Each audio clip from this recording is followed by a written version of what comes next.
আসসালামু আলাইকুম, কেমন আছেন সবাই? দেখতে দেখতে ঈদের ছুটি চলে গেল। এখন খুব খারাপ লাগতেছে, ঢাকা চলে আসতেছে। আসলে ঢাকার মধ্যে আমার ইদানিং এসে আমার একটু অনীহা আসে কেন, মানে প্রচুর পরিমাণে জ্যামজট। এই জ্যামজটের কারণে এখন আমার ঢাকা আসতে মন চাচ্ছে না। আজকে যে কী বিপদে পড়লাম, আমি আজকে মনে হয় ধৈর্যের পরীক্ষা দিছি। টিকিট কাউন্টারে এসে তো টিকিট পাচ্ছিলাম না, এত পরিমাণ সিরিয়াল, তার মধ্যে রোদ, কি যে একটা অবস্থা হয়েছে আমার আজকে। এই সিরিয়ালের মধ্যে এমন লোক আছে যারা কিনা 2-3 বার বাস মিস করছে। আলহামদুলিল্লাহ আমি ভাগ্যক্রমে কোনো এক ফাঁকা দিয়ে টিকিট কিনে ফেললাম। তো যাই হোক, আজকে রাস্তার মধ্যে কোনো জ্যাম ছিল না, কিন্তু টিকিট কাউন্টারে একটু জ্যাম বেশি ছিল।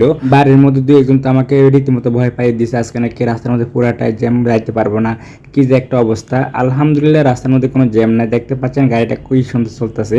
এর মধ্যে আমি এখন দাউদকান্দি ব্রিজের উপরে আছি, কি সুন্দর নদীটা, তাই না? বাসায় এসে তো একদম আমি শেষ, মাথা ব্যথা, চোখ ব্যথা, মাজা ব্যথা, মানে সকল কিছু মিলে আমি একদম অসুস্থ হয়ে গেছি। তার মধ্যে আমার মরিচ গাছ নিয়ে খুবই টেনশনে ছিলাম। আজকে 10 দিন আমি বাসা ছিলাম না, কি যেটা অবস্থা। আলহামদুলিল্লাহ আমার সবগুলো মরিচ গাছের মধ্যে দেখি কি সুন্দর ফুল ফল, মানে একদম ভরপুর। তবে কামরাঙ্গা মরিচটা দেখে তো আমি রীতিমতো অবাক হয়ে গেলাম যে এত তাড়াতাড়ি বড় হয়ে গেল। তো নতুন নতুন কিছু গাছ ছিল এখানে, এগুলোর মধ্যে সবগুলোর মধ্যে মরিচ ধরছে। তো ফাইনালি আমার মনটা ভালো হয়ে গেছে। এতক্ষণ আমি অসুস্থ ছিলাম, কিন্তু মরিচ গাছ দেখার পর থেকে আমি খুবই সুস্থ হয়ে গেছি। কারণ মরিচ গাছগুলো মনে হচ্ছে আমার এক একটা কলিজা। আমার শরীর থেকে আমি মরিচ গাছগুলোকে বেশি যত্ন করি। আসলে বেশি যত্নের জিনিস বেশি দিন থাকে না, কথায় আছে না, আমারও ওরকমটাই হয় সব সময়। তো আমি বাড়িতে থাকা অবস্থায় 2-3 জনের ফোন দিয়ে বলতাম পানি দেওয়ার জন্য। যাই হোক, কেউ দেয় না, একজনকে বলছে, উনি দিছে, আলহামদুলিল্লাহ। তো দেখতে পাচ্ছেন আমার মরিচ গাছগুলো কত সুন্দর ফল ধরে আছে, এগুলোর মধ্যে মরিচ ধরে আছে। মরিচগুলো কিন্তু প্রচুর পরিমাণে ঝাল, মানে একটার থেকে একটা কি পরিমাণ ঝাল। আমার মরিচ গাছের প্রতিটা মরিচ কিন্তু প্রচুর পরিমাণে ঝাল। আর এখানে যে পরিমাণ মরিচ পাকছে আমার তো পুরো মাথা নষ্ট, এগুলো আমি কী করবো। নিচে পড়ে রয়েছে, গাছের মধ্যে ধরেছে, সব পাইকা রয়েছে মরিচ। অন্যান্য জিনিস যেরকম খাওয়া যায় মরিচটা এরকম খাওয়া যায় না।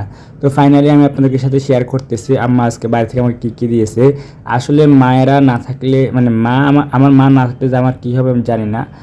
আমাদের পৃথিবীতে মা ব্যতীত আর কেউ নাই যে একটু একটু খাওয়ানোর, মানে একটু খাওয়াবে, একটু ইয়ে করবে, কেয়ার করবে, এরকম কেউ নাই, শুধু মাই আছে।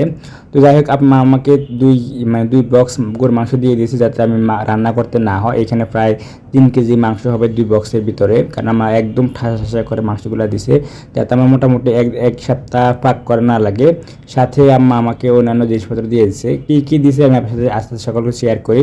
এই তো ভাত রান্না করে দিছে, খই দিছে, খই তো আমার বরাবরই প্রিয়, বিশেষ করে দুধ দিয়ে আম দিয়ে খাইতে আমার কাছে খুবই ভালো লাগে। এখান থেকে কিছু আমসত্ব দিয়ে দিছে একটু, মানে অফিস থেকে আসার পরে বা গরম লাগলে একটু খাওয়ার জন্য বলছে। আর এখানে সে আমার সেই অপেক্ষার প্রহর আর কি, যেটার জন্য আমি অপেক্ষা করছিলাম প্রায় 4-5 দিন ধরে। ছাতুটা রেডি করতে, যে আমার এবং আম্মার খালার 3 জনের যে কী পরিমাণ শ্রম দিতে হয়েছে এগুলোর মধ্যে। আপনাদের ভাবি তো সাথে ছিল, আপনার ভাবি করছে সাথে। তো এইগুলো কিন্তু খাইতে অনেক মজা হয়, বিশেষ করে সকালবেলা খাইলে অনেক ভালো লাগে, সারাদিন আর তেমন একটা ইয়ে ধরে না। তো এখান দিয়ে আম্মা আবার আমও দিয়ে দিছে, আমাদের কাছে যে আমগুলো ছিল কিছু আমও দিয়ে দিচ্ছে, এগুলো সব ফাঁকা আম। এখানে আমগুলো কিন্তু অনেক মিষ্টি, আমি হয়তো আপনাদেরকে সাথে অন্যান্য ভিডিওগুলোতে শেয়ার করতাম। আমাদের এবার আমগুলো একবার আপনি যদি খান সারা জীবনের জন্য মুখে লেগে থাকবে, এত পরিমাণ মিষ্টি, আলহামদুলিল্লাহ। তো আমি ওই দিনকে একটা কলার কাটছিলাম, ওইখানে আমি আপনার ভিডিওতে শেয়ার করি নাই, করবো আস্তে আস্তে। তো কলাগুলো পাকছিলাম, সেই কলাগুলো সবগুলো আমাকে দিয়ে দিছে যে খাওয়ার জন্য এগুলোর সাথে। তো কলাগুলো খুবই টাটকা এবং ফ্রেশ ছিল, আমার কাছে খুবই ভালো লাগলো। এখান দিয়ে আমার দুধ দিয়ে দিছে গাভীর, আমাদের ঘরে যেহেতু গাভী আছে সেজন্য দুধও দিয়ে দিছে। এখান থেকে কিছু কাঁচা কলা দিয়ে দিছে রান্না করার জন্য, যেহেতু আমার কাছে টাকা পয়সা মোটা টোটালি নাই। যার কারণে আমার বলছে যে তুই এগুলো নিয়ে রান্না করে খাইস, ভালোই লাগবে।